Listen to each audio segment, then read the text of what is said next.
In order to get your license now, as opposed to when I was growing up getting my license, you have to have a certain amount of hours that you drive with your parent or an adult. And so we'll drive, and anytime it's just me and Sydney in the car, typically she drives. Well, we were going to a restaurant in Longview one night, and this is a newer restaurant in Longview called Jaggers. Anyone ever heard of it? Been there? It does burgers and chicken, but it's also a healthy place. You can get salad, you can get shakes. That's not healthy. But it's a good combo together, right? It's not as bad if you get a salad and a shake. Anyway, it's a balanced meal. Thank you. So we were going to Jaggers. And Sydney was driving. Mary and Dane were in another car. And Sydney says, I don't know where this place is. You should put it in the GPS. And my car has Apple CarPlay. And so I just have to talk to my car. Actually, I'm talking to my phone. But I talk to my car, and I tell it where to go, and it puts a map up of where I want it to go. And so I say, Siri, it's going to mess up all y'all's phones right now.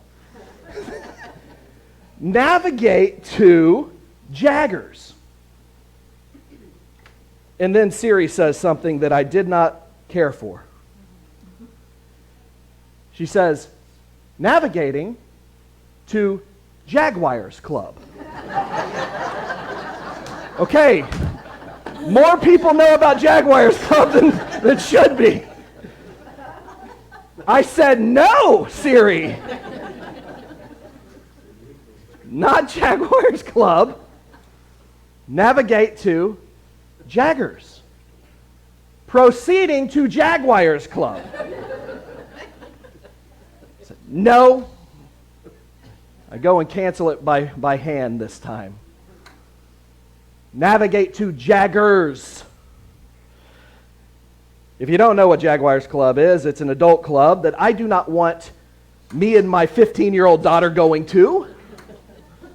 And I don't want my map history. This world shows us we're inundated with things that are supposed to entice us. And just at the mere mention of something could take us down a wrong path. Every Sunday, I take my sermon, and what I do is I cut out everything but the sermon, and I put it on a podcast. So anyone that wants to listen to this sermon, they can go to Spotify, or they can go to iTunes, and you can listen to just the sermon while you're driving. Sometimes that's helpful. If you like listening to podcasts and sermons, I like to do that. You can do that. And the way I do that is I go onto Facebook, and I download the sermon from Facebook. But I also see all the comments that are put on our Facebook page. And I respond to comments, but on all of the comments, about once a month, there is a comment from a random dude to a female that commented on something with the Chandler Street page. And if any of you are on Facebook, you might see this. This random guy is well-to-do. He's a general, or he's a doctor, sometimes a foreigner doctor. And he says, Sally, I don't think we have any Sallys. You look like a nice person. I'd like to get to know you a little bit better. Will you friend me? Now, that could be a real person, but I think that's more of spam. And so when I see that, I cut that comment and I block that person from the Facebook page. Why? Because it's someone trying to entice you in some way. And this actually worked on one of the ladies. She's no longer here, been several years, but like a general. Me and Chris had to deal with a situation where she got messed up. It just kind of bamboozled in this world. There are messages all over the place about things that try to entice us, things that try to get between us and our spouse, whether it's billboards that we see driving to Dallas, or it's advertisements on our phone, or it's things that you see on TV. This world is filled with things that are opposite of what God has intended for us. And it's hard.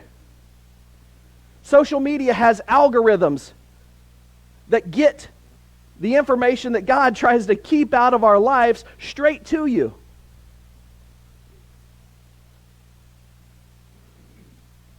So what do we do when we're in a world that's sending these messages to us? It's not new. People have been struggling with this their entire human existence. And Jesus is going to tackle this issue head on.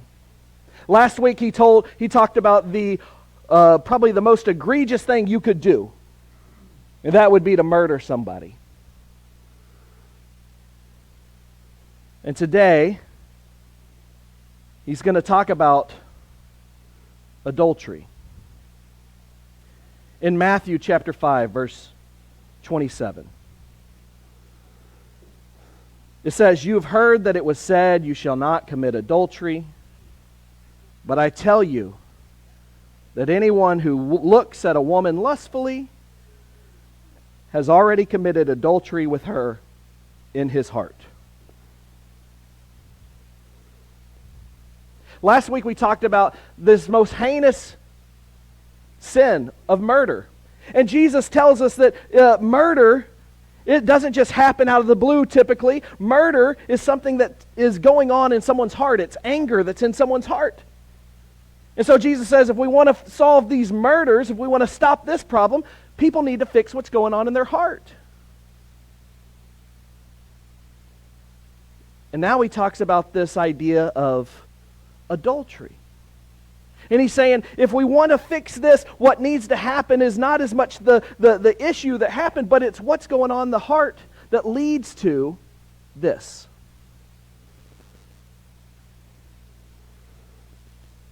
When we talk about something as harsh as adultery, this is an issue that is so troubling because you know a family that's gone through this. You might be someone that has experienced this in your own marriage or in your families. And this lesson is not meant to open wounds that have been healed, but it's meant to help us navigate as we go from here forward how we're going to live our life, how we are going to prevent this from happening in our lives. And what's interesting is Jesus takes this topic of adultery and he almost takes a two-sided approach to it. On one side, he takes a firm stance that we are called not to be with someone that is not our spouse. We understand why that breaks up marriages. That causes pain. On the flip side, I think he's also showing us it's easy to shame the person that has been involved in adultery. That's an easy thing to do, to shame them. And I think Jesus is talking to a crowd. It's primarily men. Unfortunately, at this time, the women have very little rights in this society, and Jesus is really hammering the men,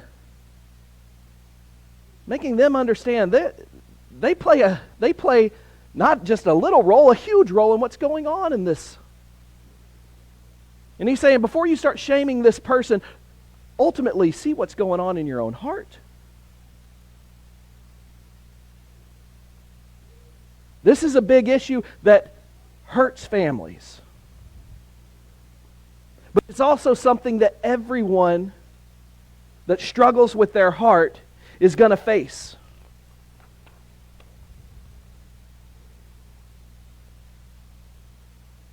And so one of the things that I want us to look at is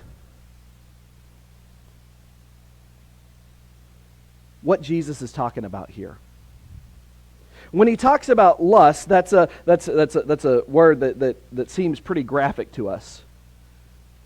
The actual word Jesus uses in the Greek, you move to this, it's epithemeo. Anyone can say that? Epithemeo. So that word doesn't translate as lust. That word translates as a longing for, a strong desire. When in the Ten Commandments, it talks about covet, to set one's heart upon. So when Jesus says to these people, you that look at a woman that's not your spouse, and not just look at someone in a way that says, that's a beautiful person, not just to hear some comments to say, well, those were nice things that that person said to me, but when you look at someone and you take it more from that's a beautiful person to I want to be with that person, and I think about me being with that person, that's when epithemeo happens. These deep desires that you're dwelling on. It's because these deep desires that we dwell on then become reality if we continue dwelling on them too long. And that's when the heart starts changing.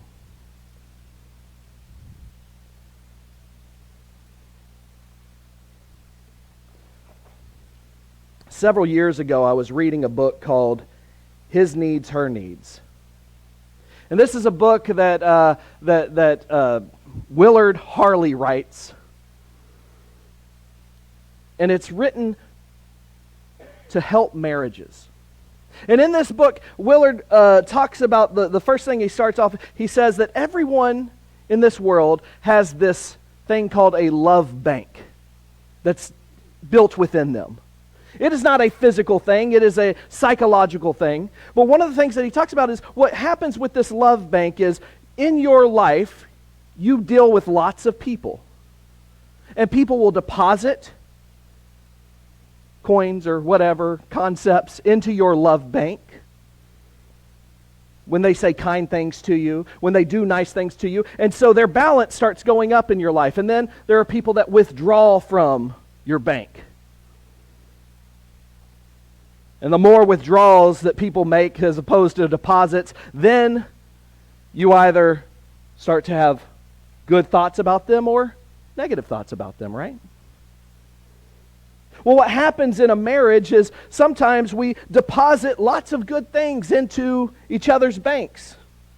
So we say kind words. We just had Valentine's Day. If you got flowers, maybe that raises your bank deposits. Or if you were unkind and talked about you need to do these chores, or why aren't you helping around with the kids, maybe that withdraws some. Constantly fluctuates. And it's a psychological thing. You're not necessarily keeping up with it, but in your mind, this is working. Well, what happens when you have a coworker that's starting to say nice things to you? Your bank starts increasing. Maybe you're on Facebook and an old boyfriend or girlfriend sends you a message. Nice words. Your bank increases, the deposits increase. And one of the things that Willard says is you can come to a point if you continue to let this happen, that you're both in love with your spouse and you have this epithemeo, this desire for someone else. And what he says is you can be in love with two people at the same time. And when you keep that going, what happens? That's when epithemeo turns from coveting, from desire, to an act of adultery. One of the hard things about this is it can really tear up families. We all know this. And so Jesus has an idea. He has a plan for us to keep that out of our life. And so what does he say? In Matthew chapter 5, verse 29. He says, if your right eye causes you to stumble, gouge it out, throw it away. It's better for you to lose one part of your body than for your whole body to be thrown into hell, or the actual term is Gehenna. And Jesus can be saying one of two things here. He can talk about the eternal, or he can be talking about Gehenna, which is basically the city dump. So he's saying this thing can keep you separated from God. These affairs can keep you from separated from God, or it can just make your life a dumpster fire, because that's what happened in Gehenna. It was the city dump, and it was constantly on fire. Says, and if your right hand causes you to stumble, cut it off or throw it away. It's better for you to lose one part of your body than for your whole body to go into hell or Gehenna.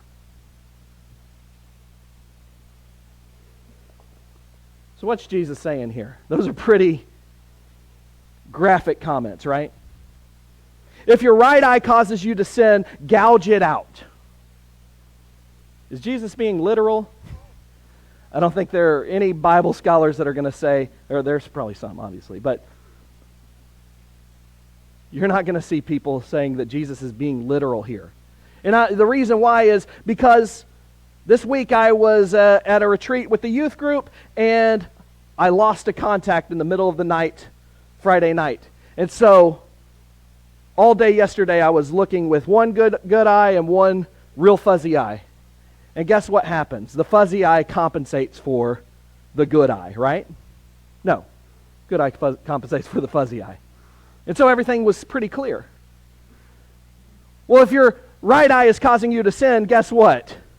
Even if you gouge it out, your left eye is going to still find ways for you to sin. It's not an issue with the actual eyes, it's an issue with what's going on in the heart. And so what Jesus is saying, he's saying, be radical, change whatever's happening. And so for us, we got to look at what is causing us to sin. What radical change do we need to do? And it's not just tapering it off, what Jesus is trying to tell us. It's saying you need to cut it cold turkey. If you ever tried to stop smoking or something like that, they give you the patch to kind of wean you off. But what Jesus is saying is you just got to cut it out of your life radically. If that's a coworker, a neighbor, or someone in your life, you might need to cut that relationship off. If your issue is something on a screen, a computer, a television, a phone, maybe you need to do drastic measures to keep your eyes on what's holy. Jesus isn't being literal here, but he is wanting us to make a radical change. Paul does something similar in Romans chapter 12, and he shows us the difference between the spiritual and the literal. And in Romans chapter 12, verse 1, he says, I appeal to you, therefore, brothers, by the mercies of God, present your bodies as a living sacrifice, holy and acceptable to God, which is your spiritual worship. Do not conform to the patterns of the world, but be transformed by the renewal of your mind. That is, by the testing you may discern what the will of God is, what is good, acceptable, and perfect. What's Jesus saying here? What's Paul saying here? Is what's more important than a physical amputation is a spiritual surgery that you need to do on your heart. To find what's causing you to stray and remove that from your life. A living sacrifice. Not conforming to this world that lacks morality in so many ways, but to change how we're living. Doing something radical in our life. That's what we're called to be as Christians, to be radical, to change things that are going on in our life that are leading us astray. And why do we need to make these radical changes?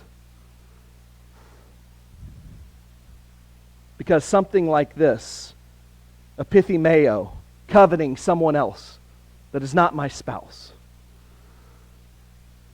leads to something that none of us want to be involved in, and that's the divorce. I was at my grandfather's congregation about 20 years ago, small town in Madisonville, Midway, Texas. And for some reason they're talking about Deuteronomy 24, and this talks about Moses offering a certificate of divorce for people, and they're going into a divorce and adultery, and this woman in the back of the church, little bitty church, says, what happens if you are married and divorced and remarried and divorced again? Well, these guys that were teaching the class or talking in the class, I don't think they were looking into the Bible to give her answers, but they were just going on with whatever's happening in their mind, and they came up with this idea of double adultery. I don't think the Bible ever talks about double adultery. I don't even know what that would mean. And then they start talking about Hollywood, and they say, well, I'm worried about the souls of people in Hollywood because they're getting married and divorced over and over again. And I heard this woman that's sitting in the back of the room say to herself, well, I'm worried about my own soul.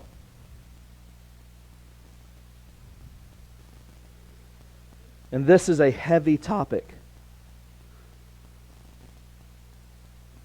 God hates divorce. Why does He hate divorce? It's not because He wants to shame us. But it's the same reason that each of us hate it. Because it tears families apart. You've either experienced this within your family, maybe personally. And one of the things that I want us to understand is theologically, people can go all over the board on this. But I do not believe that this is something that is beyond Jesus' grace.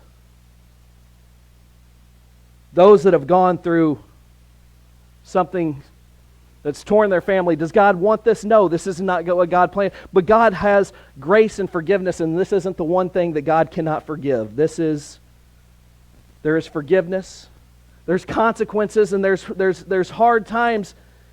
God hates it. But I think there's grace and forgiveness, as there is with so many of our sins. What amplifies this is what it can do to our families. And so what I'm concerned about is not where we were in the past, but where are we going right now? How we can prevent something that hurts so badly.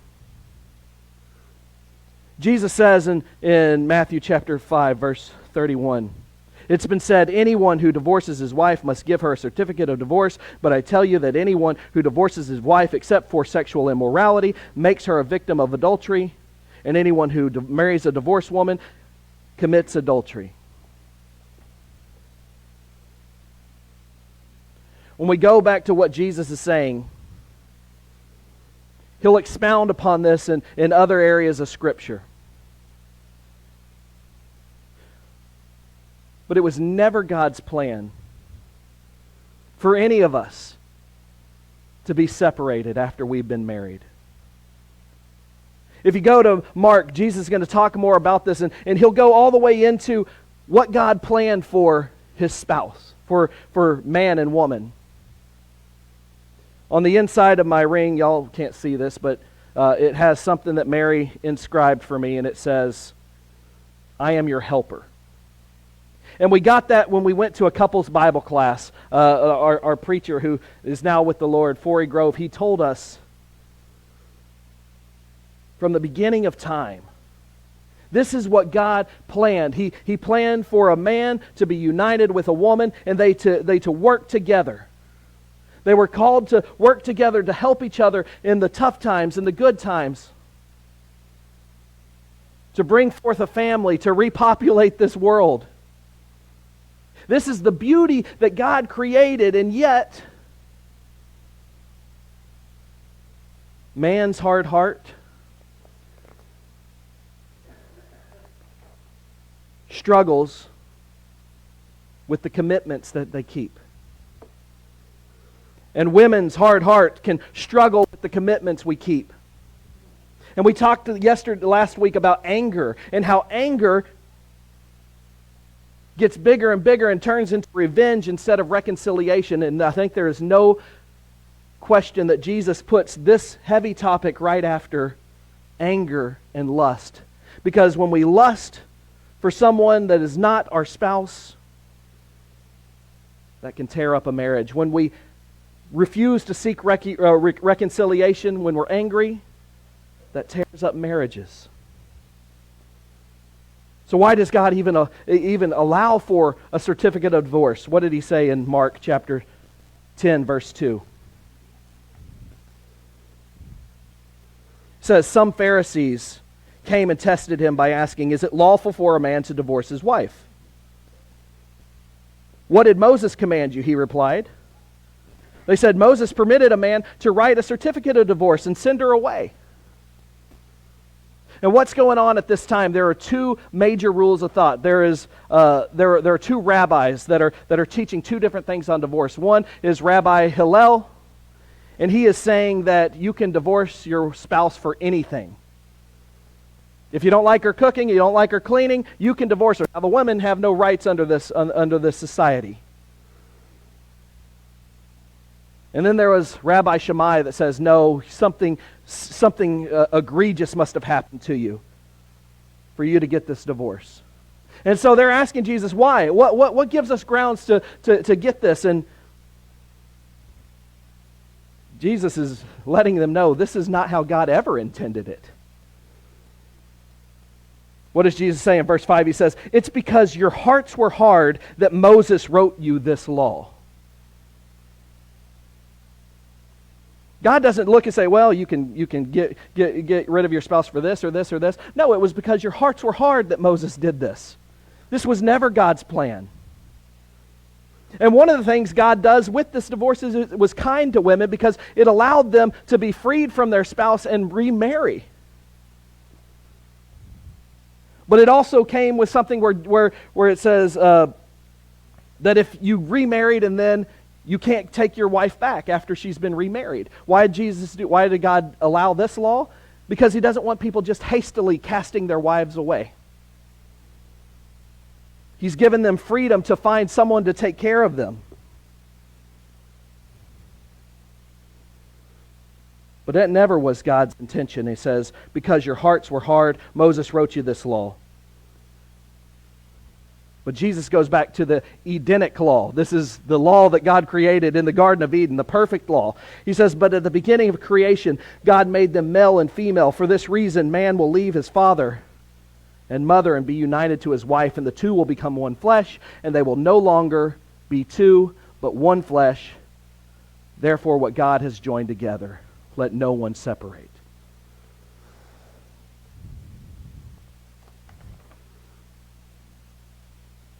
What does God want from us?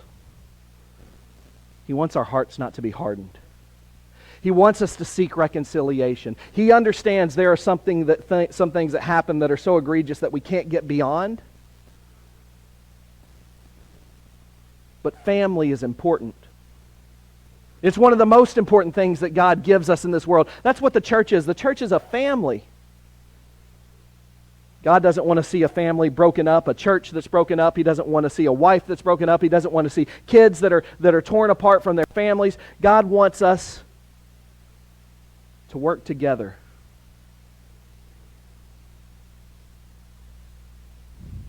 There's forgiveness of our past. In a lot of ways, there's nothing we can do about that, but we can do something about our future and our current present. And if you're struggling right now, Jesus calls you to try to reconcile. If your issue is that you're looking in a different way, if you are desiring someone else, Jesus says, cut that off. Return to your spouse. There's some of us in our congregation that are certified to help out in certain forms of marriages, and we in helping in skills to help out marriages. And if that's something that you need, let us know, and we can do our best to help you. And then there's those that are going through harder things. We can get you the right resources. But we also have elders that are willing to pray for you and be there and walk alongside you. If you're struggling with any of that, let us go through that with you. Let us do what we can to help you and pray for you. And if there's anything else we can do for you today, please come while we stand and sing.